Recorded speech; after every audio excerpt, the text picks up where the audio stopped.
eu quero falar sobre a mensagem. Eu estou, pastor, tendo o privilégio, eu tive a primeira ministração que eu fiz no Japão, e posso dizer até na Ásia, né? Eu nunca tinha vindo na Ásia, foi na igreja do pastor Irineu, lá em Yamanashi. Então eles marcaram o nosso ministério, porque foi a primeira ministração no Japão. Mas vocês também estão marcando o nosso ministério, porque vocês são o primeiro encontro de casais que a gente ministra no Japão. Então vocês vão ouvir, a gente nunca mais vai esquecer vocês, o primeiro encontro de casais, né? No nosso próximo local que a gente estiver passando a apresentação do Família de Sucesso, certamente vai aparecer aqui vocês, né? A gente vai tirar algumas fotos e aparecer a Missão Apoio e esse momento tão especial. E essa mensagem que eu vou pregar só aqui, porque só dá para ministrar quando tem somente casais. Eu amo essa palavra, que eu mais gosto de ministrar nos encontros de casais. E então vocês vão ser a única igreja nesses dias que vão ouvir essa mensagem, porque nos outros é mais congresso de família, né? A gente tem, queridos, mais de 30 temas na área de família. São muitos temas. Tem igreja que eu estou pregando há 5, 6 anos seguidos, né? Agora, acho que agora, no próximo ano é que eu não dou conta mais de pregar mensagem nova. Mas também 6 anos eu posso começar tudo de novo, que o pessoal já esqueceu, né? De 6 anos atrás.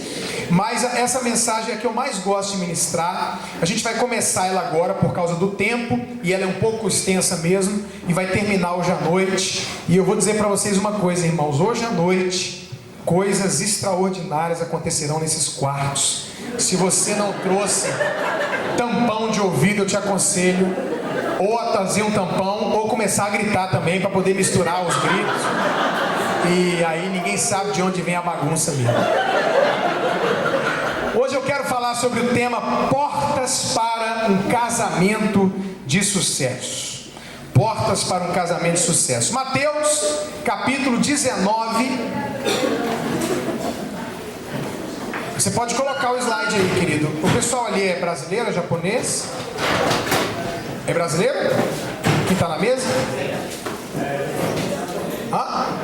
É japonês? Ixi, amor. Vai lá, Rodrigo, ajuda nós. Eu só sei falar arigato. Então pode colocar o PowerPoint da mensagem,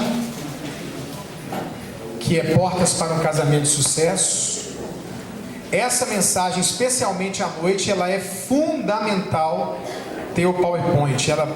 A gente perde muito se não tiver o PowerPoint, especialmente à noite. Pronto, Mateus capítulo 19, a partir do verso número 3. Agora você começa a controlar, amor? Será que tem o texto aí? Eu não lembro. Ah, tá ali. Eu vou acompanhar por aqui para não ter que conectar a Bíblia. Antigamente a gente falava abra a sua Bíblia, né? Agora a gente manda conectar a Bíblia, né? No celular, no iPad. Diz assim a palavra de Deus, Mateus 19, do verso 3 ao verso 12. Vieram a ele alguns fariseus e o experimentavam, perguntando: é lícito ao marido repudiar a sua mulher por qualquer motivo? Então respondeu ele: não tens lido que o Criador desde o princípio os fez homem e mulher, e que disse: por esta causa deixará o homem pai e mãe, e se unirá à sua mulher, tornando-se os dois uma só carne? De modo que já não são mais dois, porém uma só carne. Portanto, o que Deus ajuntou, não o separe o homem. Replicaram-lhe: por que mandou então Moisés dar carta de divórcio e repudiar?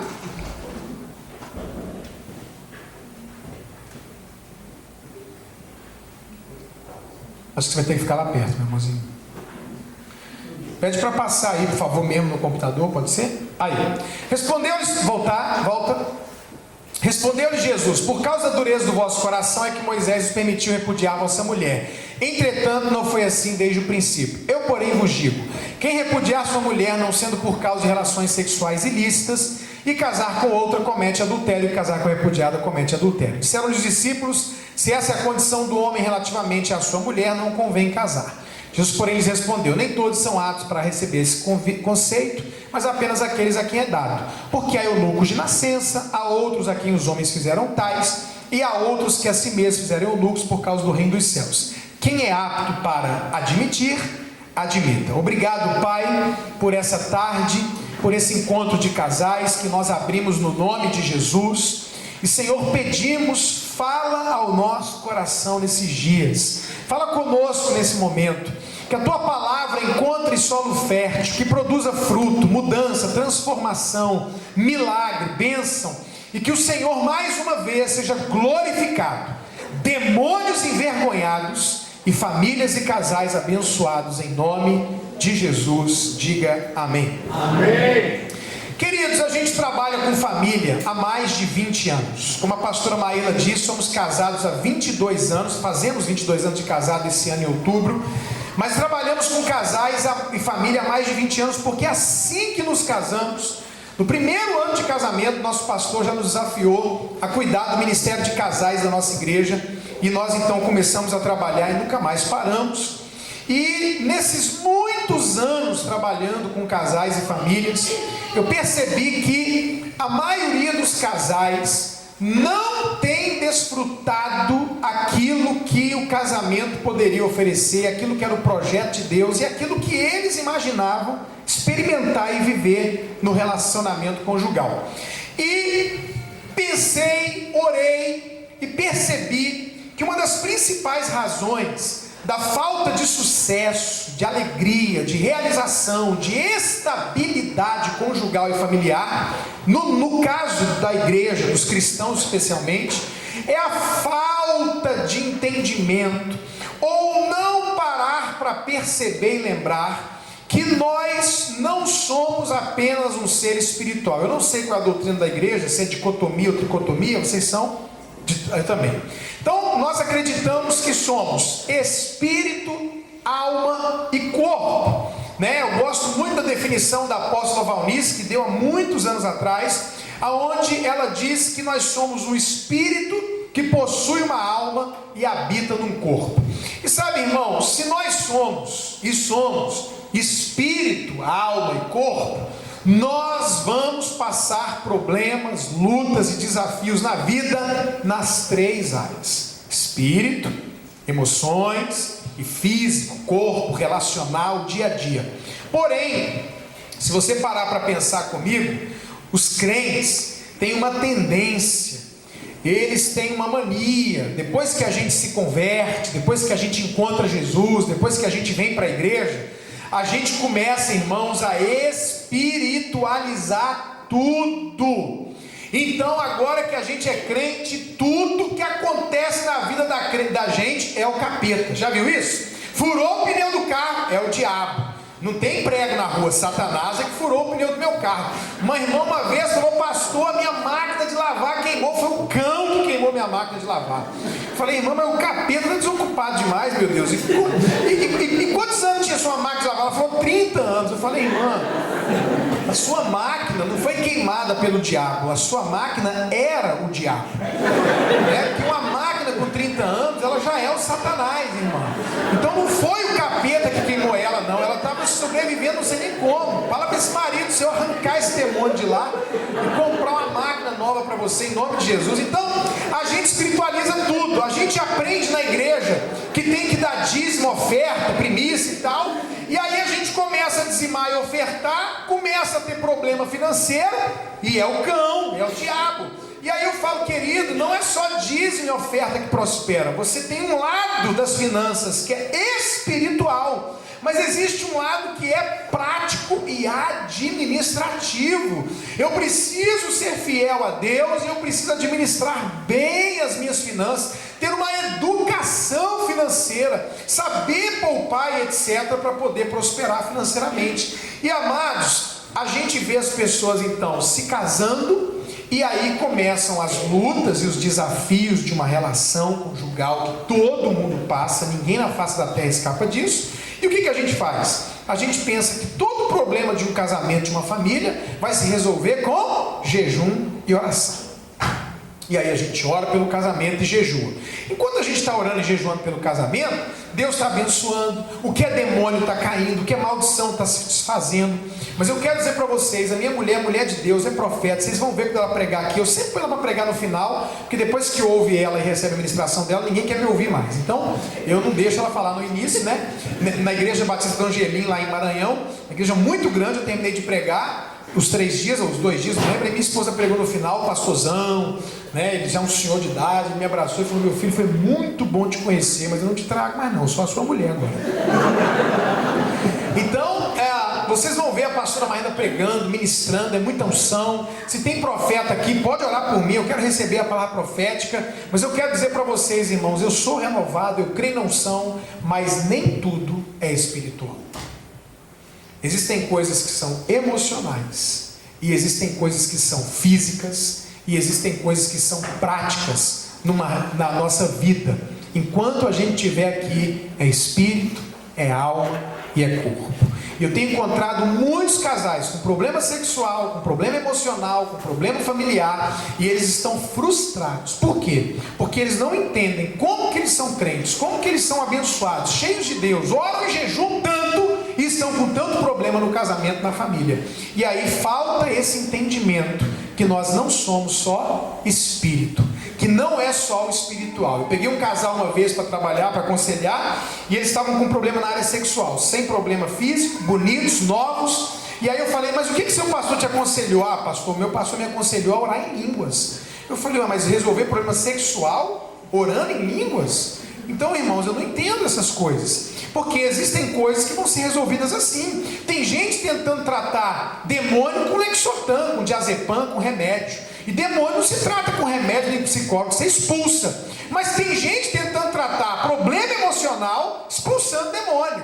E problema emocional não se trata expulsando demônio, se trata tratando a alma da pessoa. Vocês estão me entendendo, irmãos? Então o casamento, ele não é só espiritual. Mas o que acontece com a gente? A gente casa, a gente começa a enfrentar os problemas, a gente ora e jejua, ora e jejua, ora e jejua. Alguns problemas não são resolvidos com jejum e oração, e aí a gente fica frustrado no casamento. E sabe o que a gente começa a fazer? A gente começa a fingir que tem um casamento e uma família que na verdade não tem. A gente começa a ter aquela coisa de na rua tá de mão dada, na rua meu amor, benzinho, na rua todo mundo olha para nós, na igreja todo mundo olha para nós e fala: meu Deus, eu queria esse casamento. Mas só Deus sabe o que acontece dentro das 4 paredes. Gente que não conversa mais, não tem mais intimidade sexual, viraram irmãos, não tem mais desejo um pelo outro, não fazem sexo mais, não tem amizade, não tem um bom casamento. Por quê? Porque estão frustrados, porque acharam que iam resolver só com a parte espiritual. E aí a gente fica muito assim, especialmente quando alguém é líder, tem muitos anos de igreja, está no louvor, é diácono, alguma coisa assim. A gente começa a fazer o quê? Poxa vida, eu falo de Jesus, eu prego Jesus, eu falo da vida abundante, como que eu vou assumir essa minha deficiência familiar e conjugal? Então a gente não conta para ninguém, não fala para ninguém e faz de conta que está tudo bem, quando na verdade não está. Irmãos, essa coisa de casamento, eu vou dizer uma coisa para vocês: casamento é bom, mas dá um trabalho. Eu vou dizer, viver a 2, irmãos, é um desafio. Homem e mulher são 2 mundos completamente diferentes. Irmão, Deus colocar homem e mulher na terra e casar a gente é porque você pode saber que Ele tem muito senso de humor. E Ele quer usar mesmo a pessoa que está do nosso lado para trabalhar a nossa vida. É bom o casamento? É, mas dá trabalho. O apóstolo Paulo, ele é claro, ele diz: gente, olha, não casa não. É melhor não casar, casamento é difícil, só se não der conta de viver sem sexo, você casa. E aí a Bíblia diz, né, melhor casado que viver abrasado. Mas o apóstolo fala assim: se você dá conta como eu, não entra nisso não, né? O Cláudio Duarte lá no Brasil, acho que a maioria de vocês conhece, fala, né, Jesus veio, morreu, sacrificou, foi cuspido e tal, e falou: ó, faço qualquer coisa, até morrer eu morro, mas casar eu não caso não. Então Jesus, ele já falou: ó, tô fora disso. A gente deveria ter seguido ele, mas já que você casou, eu quero dizer para você que viver a 2 é um grande desafio.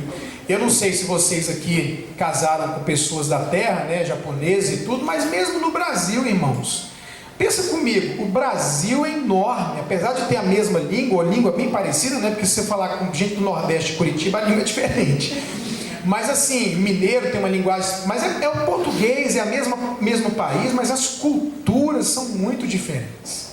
né? Então, dentro do nosso país, você vai casar duas pessoas, olha o desafio que é, duas culturas diferentes. Tem aqui no nosso meio nordestinos? Tem? Olha os nordestinos. Tem mineiros aqui no nosso meio? Tem os mineiros? Tem alguém de Minas? Pronto, vamos falar da cultura de vocês um pouquinho. Irmãos, claro que existe exceção, mas via de regra, como é um nordestino? Fala alto, farofeiro, gosta de comer um na casa do outro, né? E chega, e fala, e brinca, e ri, conta piada, né? Tá passando a casa do vizinho, nossa, e cara, traz comida pra cá, e é aquele povo do sangue quente, brabo e tal. Esse é o nordestino, via de regra. Como que é o mineiro? O mineiro é aquele indivíduo que é capaz de atravessar esse lago aqui com um sorrisal na mão, sem molhar o sorrisal. Via de regra, o mineiro é desconfiado, o mineiro não tem inimigo. Declarado não, ele passa pelo vizinho, quer se matar, mas ele, bom dia, bom. Mineiro é assim, irmãos. O mineiro ele é capaz de sentar no mesmo lugar na igreja até o dia dele morrer. O mineiro, quando ele chega na igreja, tem alguém no lugar dele, ele olha e fala, gente, como é que esse cara sentou no meu lugar aqui? O mineiro estaciona o carro no mesmo lugar, mora na mesma casa. Mineiro é desconfiado, mineiro é regrado, mineiro é desse jeito. Agora você pensa, no mesmo país casa um nordestino com uma mineira, por exemplo. Os dois casaram, foram para a lua de mel, chega, o nordestino acorda lá no domingo e fala, não amor, vou para a igreja, a mulher, não, eu vou só à noite, quero arrumar a casa e tal, toda feliz com a casinha dela, e o cara vai para a igreja para contar vantagem, lógico. Quer chegar lá e falar que arrebentou, que a mulher viu estrela, eu sou o cara, leão, tigre, minotauro e tal, papapá, arrebentei, e conta para um e conta para outro. Quando acabar o culto, o que ele vai fazer? Ele vai começar a fazer o que a cultura dele faz, chamar o povo para a casa dele. Irmão, vamos lá para casa? Gente, vamos comer lá em casa. E chama 1, 2, 3. Aí aqui já tem um problema que não é da cultura de Minas nem do Nordeste. Já é uma coisa do homem e da mulher. Por que nós homens, irmãos, apesar de sermos os caras que mandam, em nome de Jesus, aleluia, né? Eu creio. Deixa eu mentir junto com você aqui, a gente acredita. Por que a gente tem tanta dificuldade de pegar um telefone, dá um toque na mulher e perguntar, amor, tem comida aí? Dá para levar alguém? Né? Por que a gente simplesmente faz as coisas e a mulher leva um susto quando a gente chega com uma ideia, com uma viagem que a gente não planejou, não falou para ela, alguma coisa assim. Então o cara não avisa. Por outro lado, também não é da cultura, mas é da mulher. Quando o homem tenta se comunicar com a esposa, o que vai acontecer? Ele vai ligar para o celular da mulher e ela não vai atender. Então, uma coisa, o cara não quer se comunicar, e quando ele tenta, o que acontece? Eu já vi essa cena, 2, 3 mulheres paradas num salão, no mercado, na casa, e elas estão conversando e o celular tocando. De repente, uma diz assim, tem um celular tocando. Aí uma diz, é o meu. E aí ela vai e faz o quê? Enfia a mão numa coisa chamada bolsa, que é um negócio que tem assim 392 itens, e ela começa a procurar aquele negócio. Irmã, eu te falo, diante de Deus, o que está acontecendo do outro lado? Seu marido está aqui no telefone assim, mas que coisa, por que não atende esse telefone? Né? Se o cara for meio bravo, essa porcaria tá brava. Eu fico bravo demais, irmão. Você está ali, gente, pelo amor de Deus, o que vai acontecer? Na hora que você, irmã, achar o telefone, pum, caiu ali. E já aconteceu comigo do que? Eu tentar ligar de novo e ela tentar me ligar e aí dar ocupado. O irmão aqui vai ficando nervoso, vai irritando, e a gente queria conversar uma coisa até boa. Quando tu consegue falar, já começa assim, que você não atende o celular? Ai, eu não ouvi, amor. Calma, gente, sem briga. Vocês viram que eu sou profeta, né?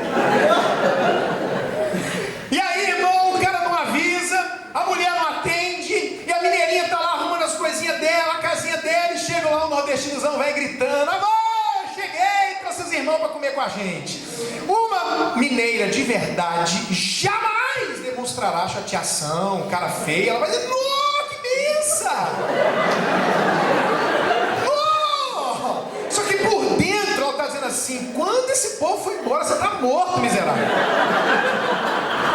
Indignada. E é por quê? Porque ela fez a quantidade de arroz calculada, aquele tanto de feijão certinho, 3 bifes, 2 para ele, 1 para mim.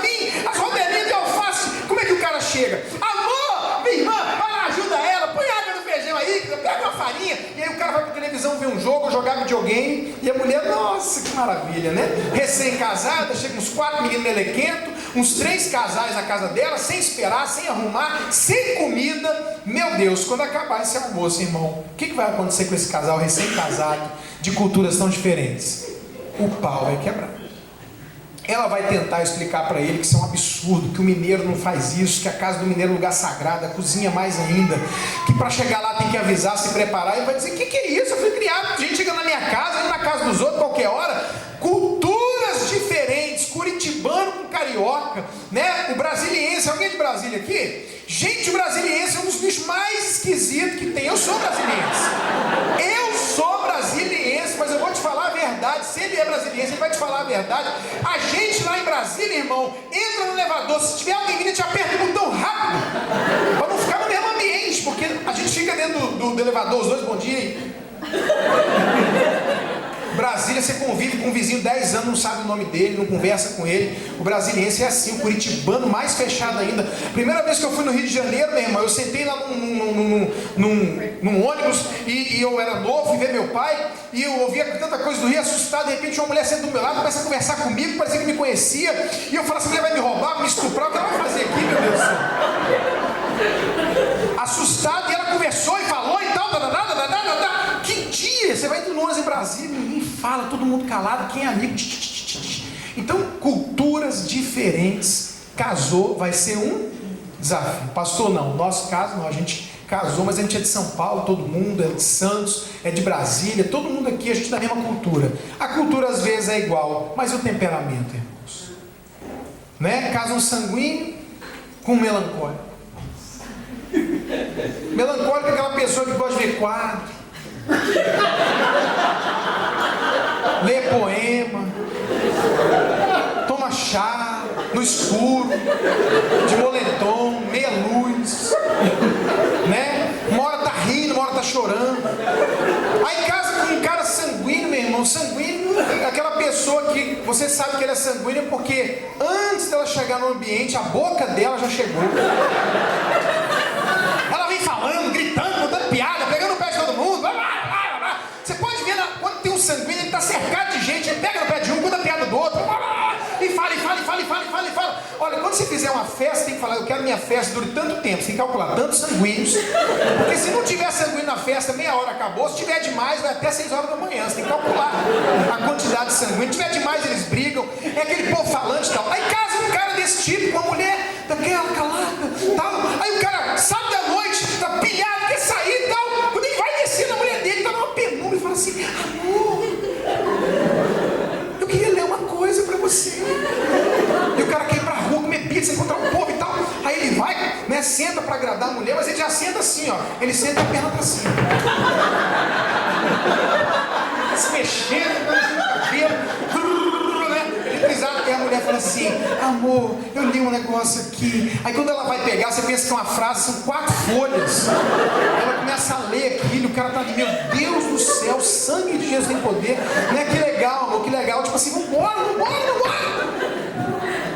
Casa 2 criaturas dessa, irmão, é um desafio. Casa uma pessoa que quer dormir 2 horas da manhã, com outro que quando dá 8 horas ele tá assim, ó,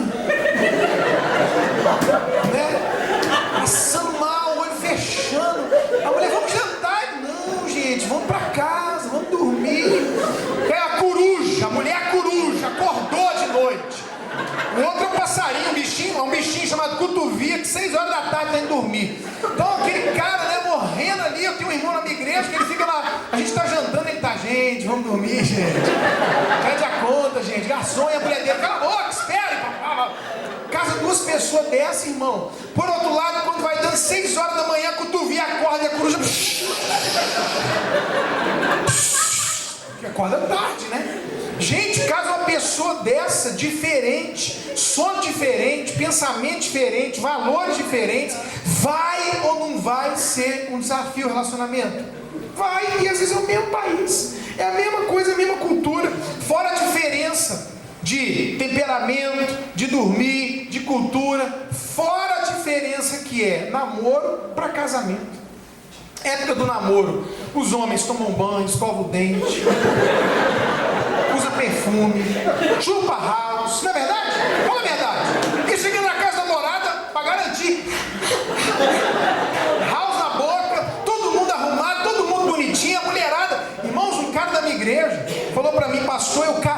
tinha certeza que a minha mulher tinha cabelo liso.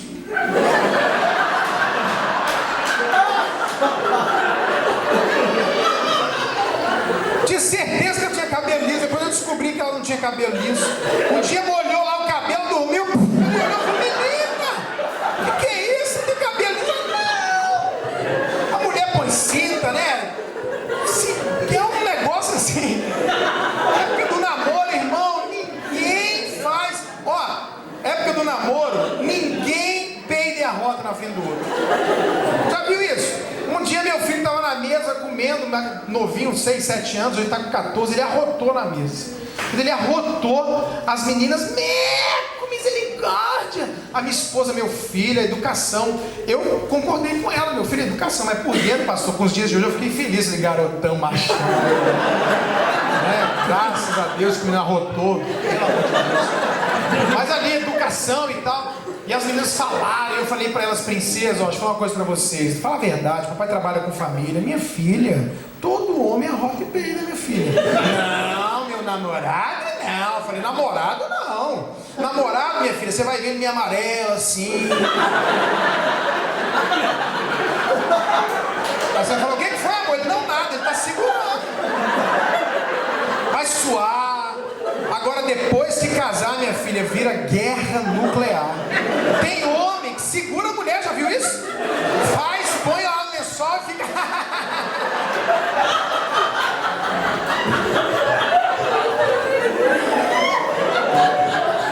Eu posso contar meu pecado pra vocês? Quando eu faço isso dentro do carro, quem tem o controle aqui segura o vidro, né? O do outro não abre, aí eu vou e opa, aqui, e ela começa... Eu vou abrir a porta, não abre não que você morre. Põe um negócio pra filtrar. Gente, não adianta, na época do namoro, todo mundo acaba enganando de alguma forma, né? Todo mundo tá liso. Ó, a minha filha, meu irmão, a minha filha, ela fala à noite. Ela fala à noite, minha filha, ela fala alto, você assusta, tá vendo um filme, tá dormindo, ela... Você leva um susto. Agora eu vou contar isso pro cara que vai casar com ela. Eu vou fazer o casamento deles, tomando um remedinho pra acalmar. Na hora que eles forem pra lua de mel, eu vou deitar e falar, oh meu Deus, tem misericórdia da minha filha. Mas eu vou ficar pensando, agora terminou, não é possível, terminou. Dormiu. Minha filha falou, o cara caiu da cama. Eu vou falar. Gente que não sabe do chulé do outro, não sabe do ronco do outro. Não é verdade? Teve um caso da minha... 2 sargentos aeronáuticos. A mulher me chamou e falou, pastor, você tem que orar pelo meu marido. Eu falei, o que foi? Pastor, quando meu marido ronca, ele não está sozinho, tem mais gente dentro dele. É absurdo. Essa mulher disse que o sonho dela era dormir na mesma cama que o marido. Ela falou, não tem condição, ele fez tratamento, adesivo. Eu acho que curou lá, mas ela falou, pastor, é um barulho absurdo, não é possível que uma pessoa só faz isso.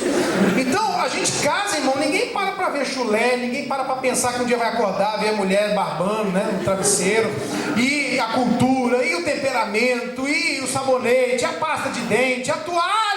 20 anos que essa criatura leva toalha, pastor. E por aí vai. E isso é que faz a vida ser melhor ou difícil.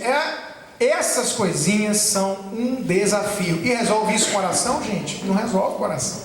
Não é jejum que resolve isso. Quando a gente sai da parte física, relacional, você parte para a parte emocional. Eu não sei aqui, queridos, mas no Brasil é uma onda de depressão, de gente com crise de ansiedade, é uma onda de gente encostada do trabalho por causa dos problemas emocionais, gente desistindo, gente querendo morrer, gente com problema emocional, gente com depressão. Assim, eu acho que é um mal do século no mundo. É absurdo uma coisa dessa. A maioria das pessoas com pessimismo, rejeição, medo, povo irado, tudo grita, quer brigar no trânsito, em casa. É uma coisa assim, é um ataque contra a nossa alma violentíssimo. Né? Você vê hoje a palavra mais usada, estou estressado, o menino está estressado. Um dia minha esposa tinha um aquário, o cara falou, não, isso aí o peixe está assim porque ele está estressado. Eu falei, o que é isso, gente? Peixe estressado, cachorro estressado. tudo estresse, tudo nervosismo, tudo emocional, tudo problema. Eu conheço gente que tem dinheiro, não tem coragem de entrar no avião, não sai da cidade, não viaja, não faz nada, medo de tudo, síndrome para cá, síndrome para lá. São as questões emocionais, palavras duras, gente querendo desistir da vida, da família, da igreja de Deus. Você vê que a alma das pessoas está muito ferida. E quando você parte para o lado espiritual, irmãos, eu quero dizer para vocês que demônios existem. Demônios existem. Seres espirituais da maldade existem. Você vê Jesus expulsando demônios, lidando com demônios. E os demônios, diz a Bíblia, eles vieram para roubar, matar e destruir. E eu quero dizer para você que está aqui hoje, Satanás odeia qualquer família e casamento que funciona. O diabo quer destruir as famílias. Eu queria que você olhasse para o seu cônjuge, por favor, e dissesse para ele, olha, eu quero que você se lembre, diga isso para ele, que o diabo existe e que ele quer destruir o nosso casamento e a nossa família. Agora pergunta para ele, você vai deixar? E a gente diz o que para o diabo, irmão? A gente vai deixar o diabo destruir nosso casamento e família, sim ou não?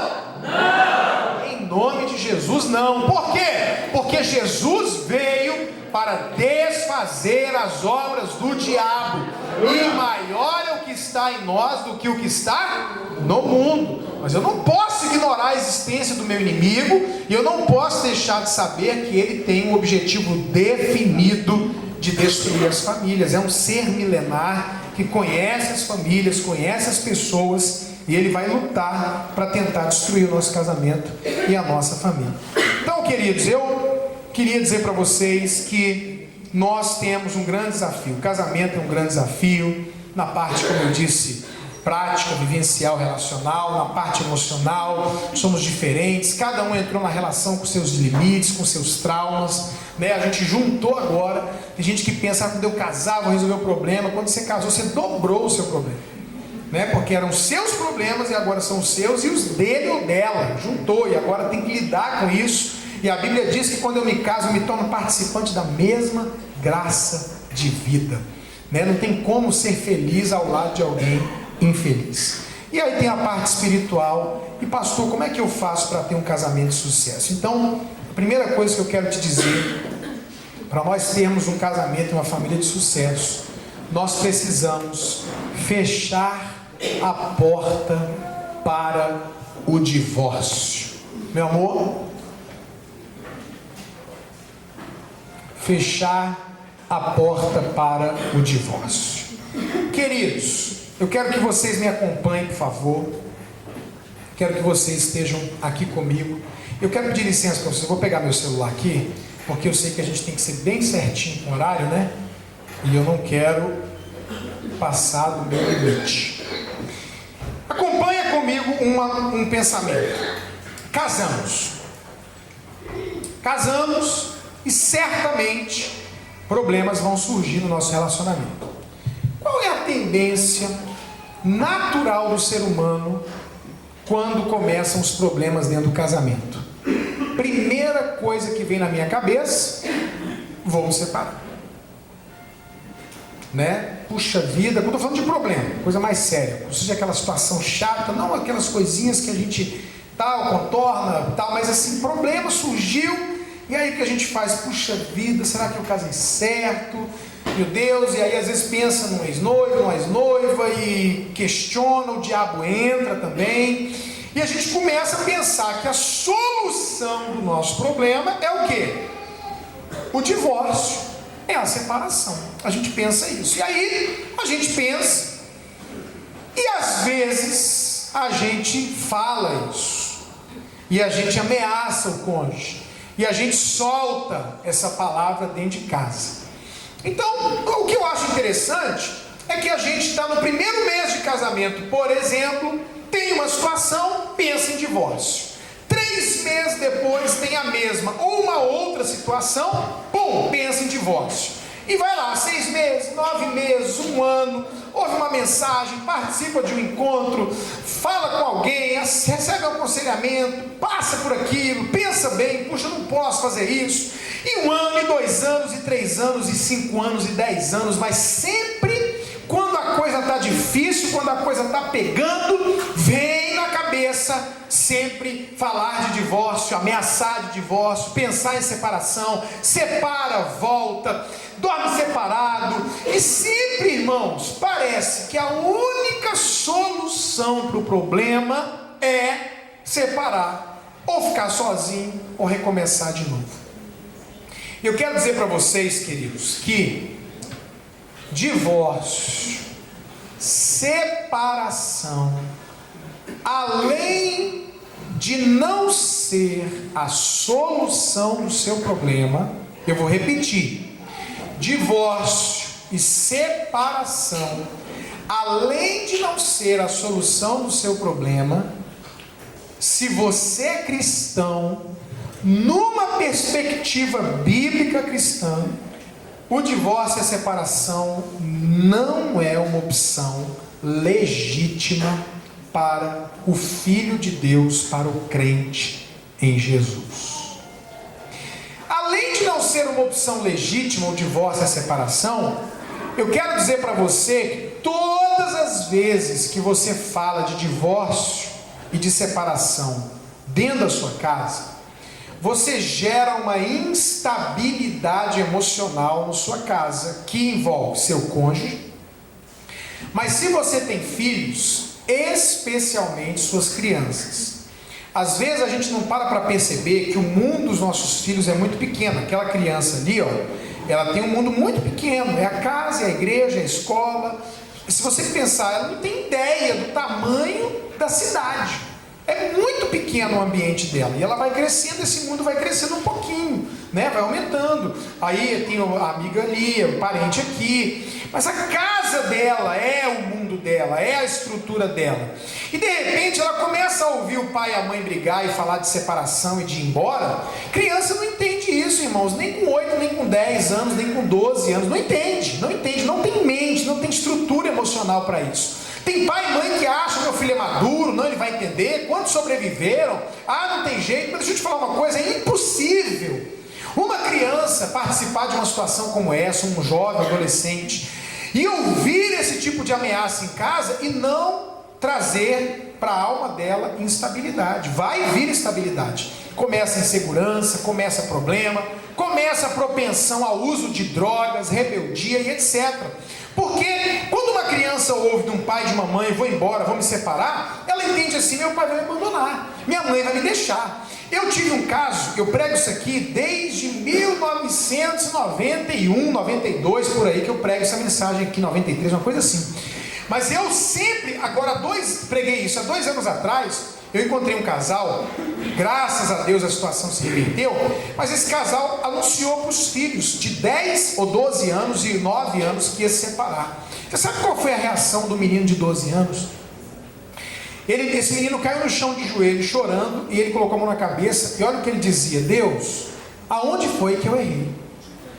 Ele trouxe a responsabilidade do pai e da mãe estarem separando para ele. O que eu fiz de errado? E imagina isso na criança de 10 ou 12 anos, imagina isso na cabeça de 4, 5, 6 e 7. Então cada vez que eu falo isso, irado, chateado, nervoso, frustrado, e eu solto essa palavra dentro da minha casa, além de espiritualmente abrir brecha para o diabo, além de emocionalmente trazer instabilidade e segurança para o meu cônjuge, eu afeto os meus filhos, eu arrebento a estrutura emocional da minha casa, e eu começo a trazer problema, morte e maldição para dentro do meu lar. E isso não é de Deus, isso não é bênção, não é a solução. Eu não sei se vocês sabem no Brasil de um caso, eu não lembro agora o nome, e a mulher separou do marido, lá no Brasil eles abriram lá a janela, rasgaram o negócio e jogaram a menina e mataram a menina. Acho que foi na Ardônia, não foi? Não sei. Abriu e jogou e matou a menina. E a mãe triste, chorando, revoltada, porque matou a menina. E eu olhando para ela na televisão e dizendo: mas cadê você? Por que você largou a sua filha? Por que você saiu de casa? Lá em Brasília teve um caso, também foi notícia nacional no Brasil, de uma moça, uma jovem senhora que se separou, 1 ano depois arrumou um namorado, namorou 9 meses, 8 meses, 10 meses, botou o cara para morar junto com ela, tinha uma filhinha de 2, 3 anos, um dia a babá chegou mais cedo, pegou o cara violentando sexualmente aquela criancinha de 3 anos. Revolta no Brasil, revolta na cidade, revolta do pai. Por que que o pai saiu de casa? Por que que ele largou o filho? Eu quero te perguntar, querido, se você sair de casa, quem vai assumir o seu lugar? Quem vai colocar o seu filho e sua filha no colo? Quem vai criar o seu filho e a sua filha? Uma irmã de uma igreja, quem entrou na vida dos filhos dela foi um cara ateu. E o menino hoje dela, que tem 18 anos, é ateu por causa da influência do novo marido. Quem é a pessoa que vai criar? Ele é pedófilo, ele é louco, ele é desequilibrado, ele vai bater, o que vai acontecer? Então eu não posso simplesmente pensar que eu vou sair da minha casa, deixar meus filhos, outra pessoa vai entrar e vai ser uma pessoa maravilhosa e tudo, não sei, eu não tenho como saber. Gente, divórcio, separação é algo muito sério demais da conta. Não é uma opção legítima para nós, não é bênção de Deus, mas a gente na hora da raiva fala nisso. Agora pensa comigo, olha para mim aqui e pensa comigo. Por que nós passamos por isso? Porque nós não temos parado para pensar que durante todos os anos do nosso casamento, da nossa vida, toda vez que a gente tem um problema, a gente só pensa numa opção, a gente só pensa numa porta, que é o divórcio. Então você pensa bem, tem 1 ano, 2, 5, 10, 20, que você só pensa numa solução. Então, existe solução para você? Existe. Mas você não enxerga. Por que você não enxerga outras opções? Porque você só cogita usar uma porta de saída do problema, que é o divórcio. Por exemplo, vamos usar um exemplo aqui. Essa porta, aquela porta, a Maria entrou por aquela porta ali, eu acho, né? Pela porta ali. Quando a gente falar aqui, irmãos, terminou o culto, Deus abençoe, automaticamente todo mundo vai fazer o quê? Vai em direção à porta. Mas se o japonês for ali trancar aquela porta, irmãos, o que vai acontecer com você na hora que aquela porta ficar trancada? Nós vamos começar a pensar no quê? Numa outra forma de sair do salão. Qual seria essa outra forma? Outra porta, a janela, o teto, o chão, eu não sei. Mas eu quero dizer para você que você só vai conseguir enxergar possibilidades de solução do seu grande problema se você tomar uma decisão nesse encontro. Qual, pastor? Fechar a porta para o divórcio. Lacrar essa porta. Colocar ferro nessa porta. Colocar criptonita, nem o super-homem não pode chegar perto. Entendeu? Trancou, travou, colocou concreto, ferro, jogou a chave do outro lado. Aí você está numa situação, pastor, vou viver mal? Vou viver um inferno? Vou viver infeliz? Não, não é isso. O plano de Deus é que você tenha vida abundante. Isso inclui sua família e seu casamento. Deus te quer abençoado e feliz no casamento. Então não é fechar o divórcio e a separação para viver mal. É fechar a porta do divórcio e a separação para enxergar outras saídas.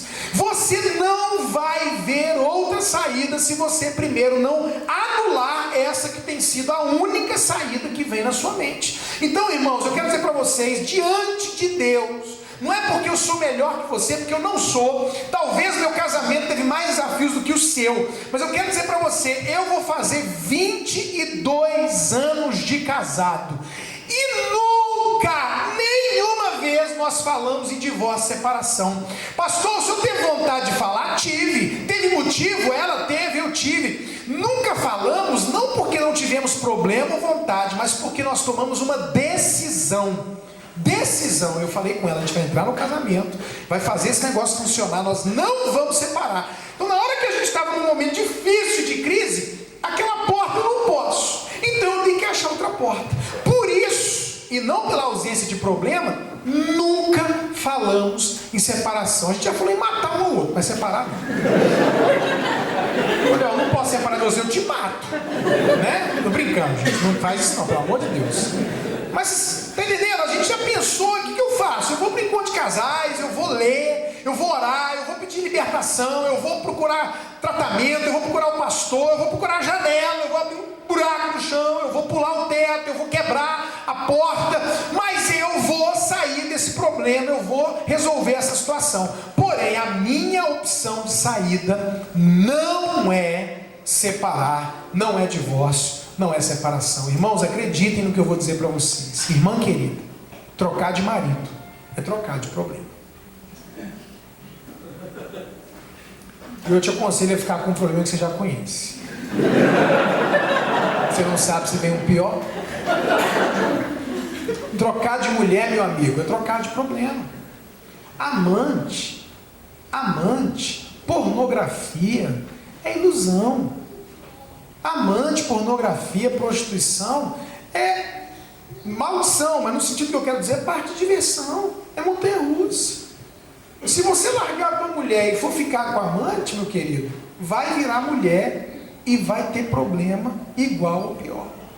Pior porque você vai entrar em maldição e etc, etc. Não é o caminho a traição, não é o caminho a ilusão, não é o caminho trocar de marido ou de esposa, isso é um mito, é uma mentira, é um engano. Eu vou procurar alguém que me faça feliz, eu preciso, queridos, não existe. Todo mundo tem problema, todo mundo tem dificuldade, eu tenho desafios no meu casamento, todo pastor de vocês, homem de Deus, tem as dificuldades, desafios dele, não existe isso. Então deixa eu te falar uma coisa, não é esse o caminho. Nós vamos sair desse encontro de casais e você vai fechar essa porta em nome de Jesus. E essa decisão que você vai tomar não vai afetar só o seu casamento, vai afetar a sua descendência, sua geração, seus filhos, sua família, meu amado. Essa é uma atitude de bênção que vai alcançar outras pessoas do seu relacionamento. Eu não vou me separar. E agora? E agora vamos procurar outras saídas para o nosso problema, em nome de Jesus. Diga assim comigo: eu preciso, eu posso e eu vou fechar a porta para o divórcio. Não ameace, não fale, não use, porque você não pode ser um ser humano, uma pessoa, um indivíduo, um homem de Deus, uma mulher de Deus, um crente escravo das emoções, que anda ao sabor da alma e da circunstância, que na hora que está chateado, quero nem saber e fala besteira. Não, você vai ter domínio próprio, e aconteça o que acontecer, você não vai falar em divórcio, separação. Essa porta está fechada, você vai procurar outra saída para o seu casamento, em nome de Jesus. Amém? Amém. Porém, eu quero falar sobre algo um pouquinho polêmico, e quero dar ao pastor toda a liberdade de expressar ao final da reunião, quando ele quiser, a opinião dele. Porém, essa minha opinião está expressa em livros, DVDs, na internet, etc.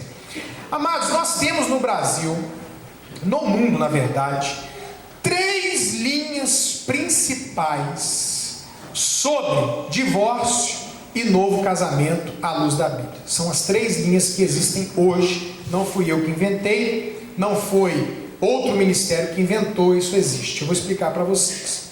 3 linhas. A primeira linha é uma linha chamada liberal. Essa linha liberal, em resumo, ela acredita que se não tiver amor, se não tiver bem, separa, casa de novo, entendeu? Deus entende, é a graça e etc. Eu quero dizer para vocês, irmãos, de todo o coração, que para mim essa linha ela é demoníaca, antibíblica. Não posso enxergar, não entendo como uma pessoa pode fundamentar biblicamente uma linha para um cristão onde a Bíblia diz que Deus odeia o divórcio, aonde Jesus é inquirido no texto que nós lemos sobre a separação. Ele diz: olha gente, se na época de Moisés era assim, por causa da dureza do coração, e Jesus estabelece o princípio da nova aliança, mas a partir de agora não pode separar. Então essa linha para mim é absurda, mas ela existe, né? Tem vários pastores fazendo casamentos, etc, etc, e concordam com esse pensamento. Existe uma segunda linha teológica sobre casamento, divórcio, novo casamento, etc, que é a linha chamada, não sou eu que dou esse nome, radical. Ela é do outro extremo, que é uma linha que não acredita em separação e divórcio em hipótese alguma. Nada, em resumo, na face da terra possa justificar a separação e o divórcio. Pastor, o que o senhor pensa dessa linha? Eu não concordo com essa linha. Eu não sou dessa linha. Porém, se você é dessa linha, glória a Deus, aleluia. O que não pode é ser daquela linha de lá, da liberalidade. A linha que eu acredito e essa linha aqui que não separa, amém, aleluia, bom demais. Mas qual é o seu entendimento? Bom, eu preciso falar do meu entendimento trazendo 2 explicações bíblicas para vocês, teológicas. Primeiro, espero que ninguém aqui se escandalize, com o que eu vou falar, mas eu preciso trazer essa explicação. Por que, pastor, que existe divergência de linhas? Eu vou explicar para você, porque ninguém, olha para mim, ninguém tem o original da Bíblia. Não existe o original da Bíblia. Nós temos cópias da Bíblia. Como não existe o original, existe cópias que dão tendência para uma linha e cópias que dão tendência para outra linha. O que estava acontecendo também aqui nesse momento que o pessoal chega em Jesus para questionar? Existiam duas escolas rabínicas da época de Jesus, a de Hillel e a de Shammai. Eram duas linhas teológicas acerca de divórcio e novo casamento.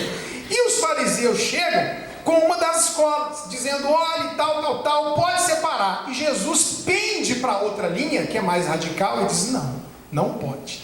Então essas duas linhas teológicas já existiam antes de Jesus, baseado no Velho Testamento. Como eu não tenho acesso ao original da Bíblia, nem você, nem ninguém tem, e como existiam essas duas linhas, então, fora essa linha absurda, surgem então duas possibilidades. Qual é? Essa linha radical e a linha chamada moderada, que existe possibilidade de divórcio e novo casamento em alguns casos. Quais seriam eles, pastor? O primeiro caso seria o caso de adultério. Se acontece um adultério comprovado, a gente acredita que a pessoa pode, olha para mim, presta atenção, eu não estou dizendo que tem, eu não estou dizendo que deve se separar. Não deve se separar, não deve casar de novo, mas eu não posso ignorar Mateus 19:9, eu não posso dizer que a Bíblia tem lugar que só está falando com um judeu e que não está falando comigo, não posso dizer isso. Jesus, ele poderia ter dito, gente, não pode separar e ponto, mas não foi isso que ele falou, gente, não pode, só que ele falou, exceto em caso de adultério, em caso de relações sexuais ilícitas. Então, quando Jesus traz essa luz, nós entendemos que no caso do adultério, a pessoa pode, não deve, mas pode casar, separar e casar novamente. Alguém disse assim para mim, pastor, mas a pessoa tem que perdoar. Eu falei, sim, mas e o que tem a ver uma coisa com a outra? Mas se a pessoa perdoar, ela continua. Eu falei, mas por que você tem esse pensamento? Porque, deixa eu te falar uma coisa, querido, perdoar não é esquecer. Perdoar é não doer mais. Já pensou alguém me dá um murro na boca, eu perdoo a pessoa, depois eu fico, ai meu Deus, por que minha boca está doendo? Não. Então deixa eu te fazer uma pergunta. Se alguém estuprou uma mulher, essa mulher tem que perdoar o estuprador, sim ou não? Sim. Ela tem que conviver com ele? Não. Ser amiga dele? Não. Então eu não entendo que o fato de alguém ser traído faz com que, claro que a pessoa tem que perdoar, até porque o perdão é mais importante para ela, até para quem ela libera, porque ela vai ficar livre. Perdoou. Se perdoou, tem que ficar junto? Não. Quando Deus perdoou Adão e Eva do pecado deles, Adão e Eva foi perdoado por Deus, sim ou não? Qual foi a consequência do pecado deles? Sair do paraíso.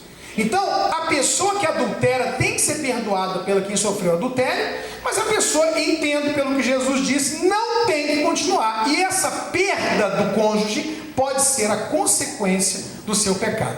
Agora, cada caso é um caso. Eu nunca vou aconselhar ninguém a separar. Chegou para mim um casal, pastor, meu marido me traiu, querida, perdoa, e continua, e luta, e tenta, não faz isso e tal. Agora, irmãos, eu peguei, por exemplo, um caso de um casal que tinha 7 anos de casado e o cara tinha 16 adultérios. Eu não vou dizer para minha irmã, para minha mãe, para minha esposa, para minha filha, para nenhuma mulher, eu não vou dizer separa, mas eu não vou dizer fica com um vagabundo desse, porque esse cara é mau caráter, ele tem problema, ele é doente. Como que eu vou falar para uma mulher ficar com um homem que em 7 anos de casamento tem 16 adultérios? E ela deu uma chance, deu 2, deu 3. Não vou dizer. Não acredito nisso. Falo, querida, eu vou dizer para ela o seguinte: você está livre para continuar lutando ou livre para recomeçar a sua vida. Então nós entendemos, o Ministério Família de Sucesso, que no caso de adultério não pode, não deve, cada caso é um caso, mas pode separar e casar novamente. Segundo caso que eu acredito em divórcio e novo casamento é o caso, aliás, pode voltar ali por favor, tem esse texto de Jeremias, 3:8, quando por causa de tudo isso, por ter cometido adultério, Deus disse: eu despedi a pérfida Israel e lhe dei carta de divórcio. Judá também sabe que eu me divorciei de Israel e que a mandei embora, porque ela me abandonou e virou prostituta. Então esse é um outro texto que a gente usa. Pode passar? Se o cônjuge for abandonado por seguir Jesus. 1 Coríntios capítulo 7, o apóstolo Paulo vem falando de casamento, e ele diz o seguinte: gente, não pode separar. Não adianta, meu marido não é crente, minha mulher é espírita, meu marido é budista. Não interessa a religião da pessoa, não interessa se ela é ateu. Você está casado? O apóstolo Paulo diz: não largue o seu marido, não largue a sua esposa, luta pelo seu casamento, continua firme. Só que ele põe um mas ali, gente. Ele diz assim: mas se o descrente, se a pessoa que não tem Deus quiser ir embora, quiser largar, quiser se apartar, o apóstolo Paulo diz que se aparte. E ele diz: em tais casos não está sujeito à servidão. Se tem algum professor de português, você pode me dizer qual é o sujeito oculto da frase. O contexto do texto está dizendo o quê? Servidão de quê? Do casamento. A servidão do casamento, nem o irmão nem a irmã, Deus te chamou para a paz. Então o que eu acredito? Que se uma pessoa abandona a outra por causa da fé dela, eu já ouvi homem ou mulher dizer: ou Deus ou eu, ou você é crente ou fica comigo. A pessoa vai dizer: eu te amo, não quero separar, mas eu não vou abrir mão de Jesus. Não é da igreja, viu, irmãos?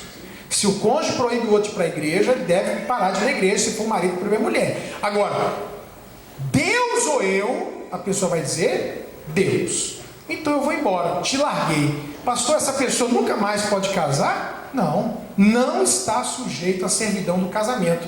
E vou dizer mais, irmãos, 99,9%, eu não vou dizer 100% não, porque pode acontecer um caso a cada 100 mil anos, de pessoas que abandonam. Quem abandona normalmente já tem alguém, já está vivendo com alguém, e quem abandona vai arrumar alguém.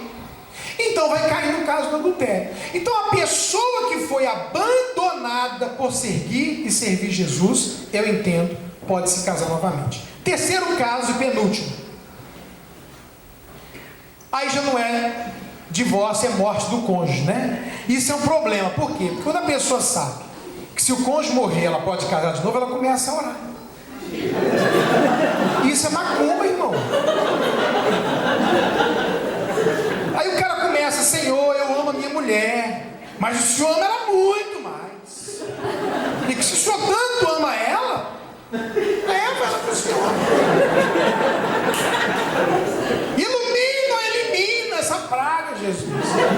Né? Começa a orar para o outro morrer, para eu morrer. Eu já vi gente: me mata, Senhor, e tal. Um dia você vai morrer, eu vou ficar... Não, você vai orar para Deus te abençoar, mudar a sua história. Mas a Bíblia é muito clara: a mulher está ligada pela lei ao marido enquanto ele vive, mas se o mesmo morrer... Agora, pastor, esse texto está dizendo isso, irmãos. Existe a hermenêutica, que é o estudo, que é a ciência da interpretação da Bíblia. A Bíblia não se contradiz, é uma lei hermenêutica para interpretação e não virar heresia. Perdão, a Bíblia se complementa. Eu não posso pegar nenhum desses textos isolados, eu tenho que pegar todos os textos que falam de casamento, de divórcio, etc., e juntar para fazer um conceito, uma doutrina. Não é pegar esse aqui, esquecer esse, é juntar tudo.